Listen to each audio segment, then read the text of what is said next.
Akalar dastavka keldi degan xabar keldi menga va nihoyat yetib kelibdi.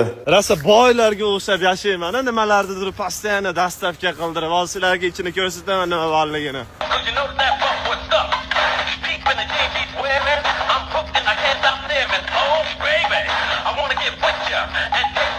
Raspakovka. Chiga mana. Ho'sa mana.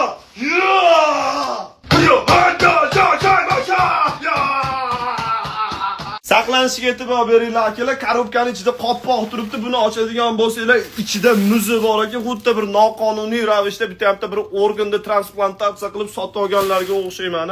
Hatto bitta qiz meni adresimga o'zini bir kerakli organlarini jo'natib yuborsa bo'lardi, mana shunaqa qilib va Arabistonlik akalarimizdan 100% halol ovqatlar oldim akalar. Dietetik ovqatlar hammasi общий, shularda narxi hozir nechta bo'ladi? 1, 2, 3, xullas bir 15 tacha ovqatni akalar narxi $100 atrofida bo'ldi. Undan buyog'i akalar trenirovkani jostki bosaman. Birinchi o'rinda sog'liq kerak, ikkinchi o'rinda qizlar, hatto nixuya unaqa emas, hamma shunaqa desam, birinchi o'rinda qizlar kerak, sog'liq bizga nixuya kerak emas akalar. Sizlarga yaqinda bitta yangilik bo'ladi. Shu yangilikka o'zi tayyorgarlik qilib trenirovkani bosish kerak.